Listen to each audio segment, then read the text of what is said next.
Girl, let's talk about the real tea. Digital products versus physical products. So I just want to say I've been on both sides of the hustle. Back in 2015, I want to say, I started my hair company, Sugar Plum's Hair Collection, and girl, it was a journey. I was so proud of my business. It started off as me and my mom doing it in an actual storefront, which eventually turned into us owning an online store, because I was going off to college, and I couldn't really be there to run the store with her, and eventually we did close down the store because life things happen. But that's another story for another day. Let me know in the comments if you want me to get a little bit more deeper on that, my journey with my hair company. But eventually, after 8 years of running it, I did make the decision to shut it down, to close it back in 2023, so last year. And you may be wondering why.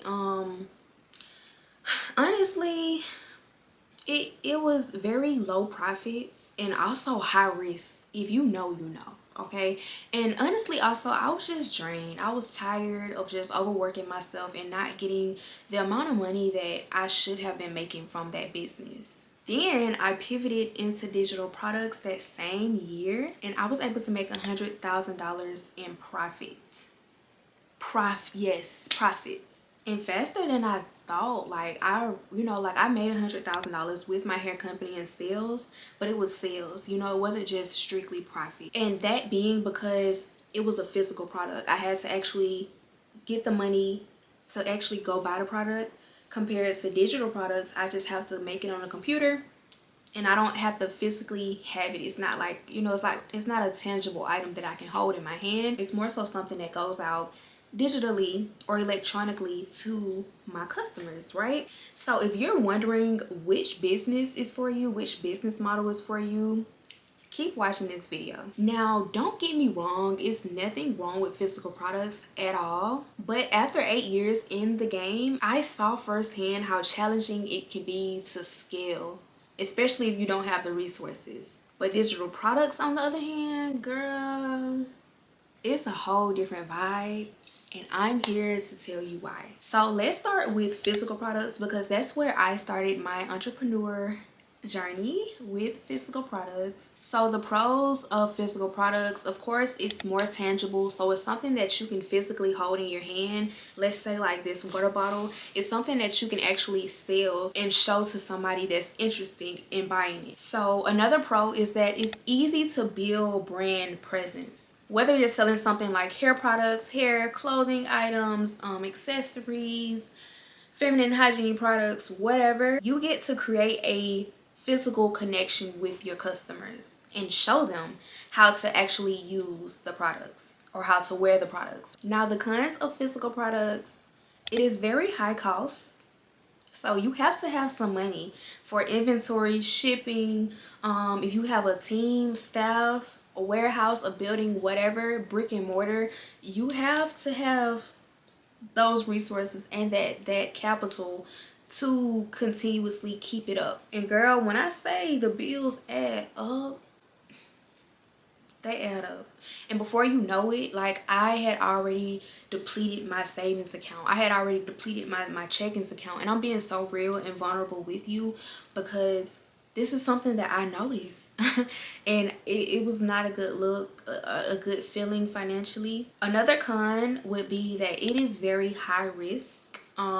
In addition to it being high cost, it is also very high risk. So let's say you might get a chargeback or a dispute with your customer. It's very easy for that to happen with physical products, especially even if they did receive the product is in good condition. People will still make an excuse to try to get their money back or to scam you. And I did deal with a lot of scammers in my hair company. It was nothing wrong with my hair. It was just people are just being greedy. They want to have the product and their money back too. So keep that in mind. Honestly, the chargebacks and the disputes really hurt me more than anything because I was already paying for the hair with the money that the customer already paid for.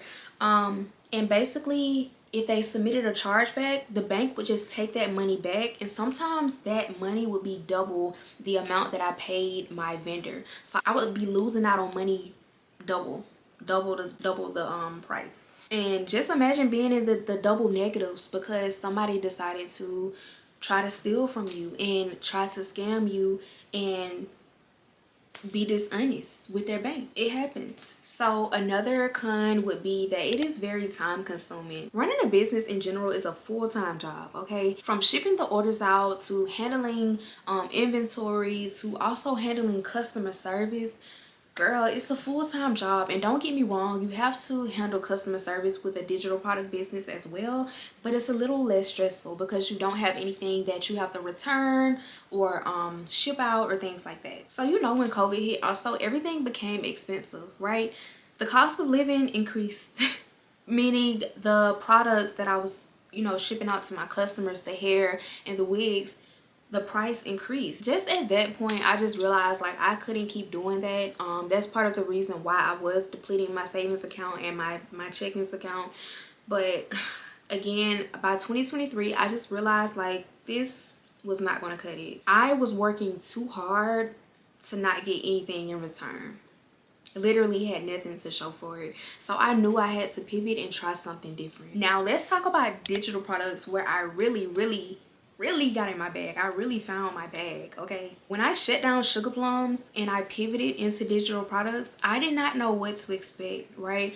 I made a few courses here and there. I made a few ebooks here and there with my hair company, but nothing full force like this. Nothing fully digital. Like I had a whole storefront full of digital products. And I did not know what to expect. I didn't know that girls were still purchasing ebooks or guides or courses, but they were.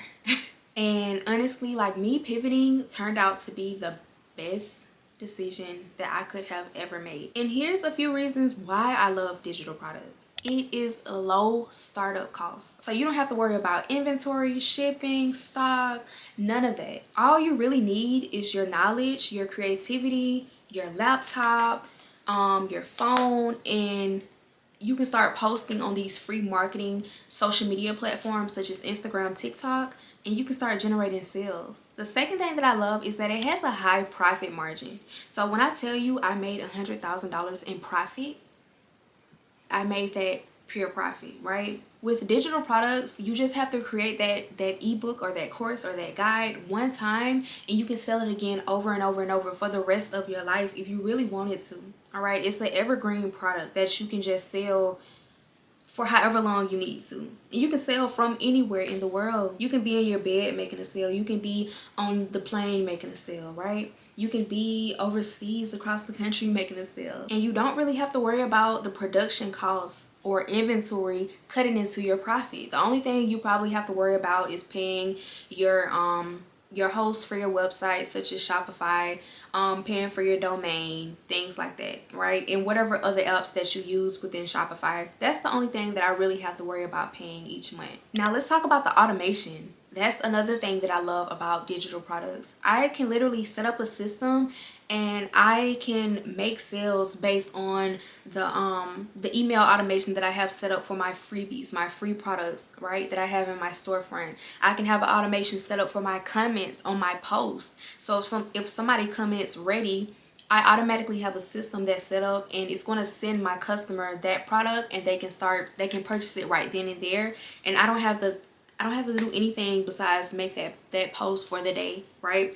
Because of the systems that I have set up. Now, when I made the decision to close Sugar Plums, it was very hard for me because I built that business up from the ground up. And it wasn't an overnight thing. I built a community of girls that loved looking good, loved supporting me, right, with my wig making. And it was just hard to let those girls go. But eventually some girls did follow me over to this side of digital products. But it was just a bittersweet moment. But I knew it was time for me to pivot into something more meaningful and more purposeful. I knew that it wasn't really serving me as much as I wanted it to. If anything, it was hurting me. And then from there, I just started focusing on things that I was really passionate about, which was helping women level up and get in their bag. If you know me, then you know that I love teaching. I love just showing you how to do anything that you need help doing. When I was younger, I always wanted to be either a nurse, which you're still helping people in a way, just bringing them back to health, or I wanted to be a teacher, like a first grade teacher, kindergarten teacher, whatever. So those two career paths that I had set out for me when I was younger, I'm still able to walk in that same path. I'm still able to fulfill that purpose within my life, right? So you may be asking, how do you decide which business model is best for you? Do you want to go into physical products or digital products? And honestly, it's completely up to you. But ask yourself these questions first. Do I have the resources to manage inventory, shipping, and customer service? Do you? And are you going to be okay with the risk and the upfront costs when you have a physical product business? Or do you prefer to have a business with low overhead and the potential of more passive income? And that's what I thought about. That's the light bulb that went off for me. I wanted something more passive, something that I can make money without doing much. I just had a sale, 2 sales, and I was not doing anything at all. I'm recording a video for YouTube, for you. It's really no right or wrong answer. It's really about what aligns with your vision and your goals. Whatever you want to do in life, okay? I will say also, owning a physical product business did help me learn a lot. It helped me learn about business, branding, marketing, content, right? And just resilience, just the action of me going even when I don't know what's going to happen, even when things look so hard. It just helped me build up tougher skin and to get more business oriented with my mindset. And then digital products just topped it all off. It just put the icing on top of the cake. It gave me that freedom and that profitability I had been chasing for years. 8 years I had been chasing for that freedom and the ability to make profit within my business. But if you're thinking about starting a business, whether physical or digital, let me remind you that the bag is waiting for you, okay? There is a way for you to win, whichever way you choose to go. But the key is to really find what works for you and then going all in. So now I want to hear from you. Are you thinking about doing digital products or physical products? Drop your thoughts in the comments below. I would love to hear from you and to just pick your brain a little bit. If you need any advice a little bit further, let me know. Let's talk in the comments, okay? And if you're really serious about building your bag and getting in your bag, make sure that you subscribe to Girl Get In Your Bag, where I'm going to give you gems and just pour into you on a daily. And remember, your dreams are waiting. You just have to show up and claim them. So that is all for this video. I will see you all in the next one.